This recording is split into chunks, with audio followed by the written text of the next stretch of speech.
In Return Fire, you get to play with bombs, tanks, rockets, you know, that type of stuff.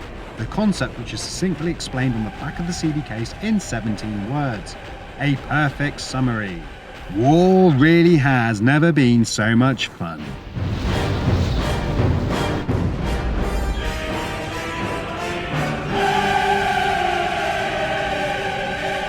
The game injects itself firmly into your mind, and soon after you'll find devilish delights in blowing up buildings and armed turrets.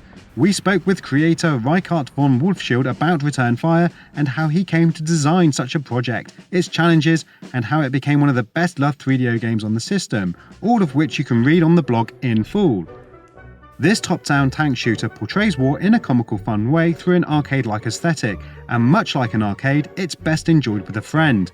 The 3DO's daisy chaining of controllers and potential for multiplayer mayhem is one of the key attractions that helped get this project on the system. Return Fire will require you to seek out a living, breathing person, so if you find one, invite them over and get ready for battle. A variety of maps have been meticulously built with a gentle learning curve, each level based around capture the flag mechanics, and obstacles come in the form of high walls, defense turrets, aerial drones, and submarines. The environment is completely destructible, but some buildings can provide you cover as you race from island to island.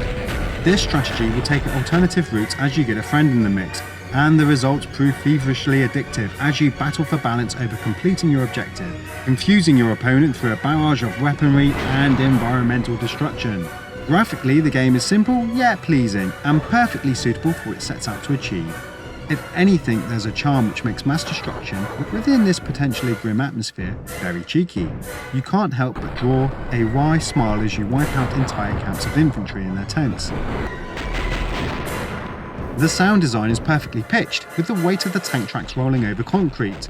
Each blast envelops you and is felt through the rumbles and metallic ricochets. It doesn't stop there. The comedic and purposeful effects of soldiers falling under your vehicle are hilarious, but where it really steps into its own is with the music. Classical themes are assigned to each vehicle, and it goes without saying it adds an immense amount of depth and fun. Tearing through buildings and infantry to host smiles from the Planet Suite is gratifying, even when your plans go wayward.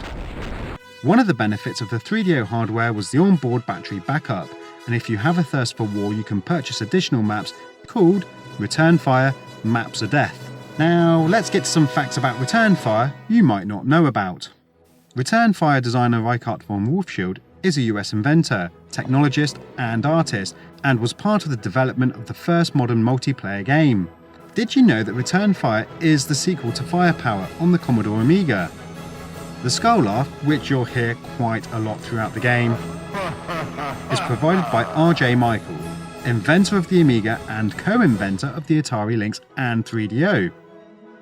Return Fire is the first game to use planned content expansion on a console. The idea for Return Fire germinated from the arcade game Tank. The camouflage artwork for Return Fire was used to make it stand out amongst other games on the store shelves, which at that time all used bright bold colours. The noise of the soldiers being squished by your vehicle is a soundbite from the silent software developer Will Ware.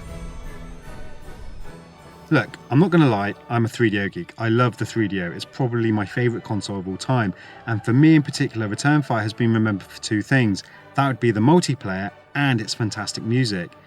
It's a really, really good game, and it continues to play well today. Why? Well, I'd have to say it's due to the simplicity, the controls, and all-out playability, and it's because of this the game stands out as one of my personal top 10 3DO games.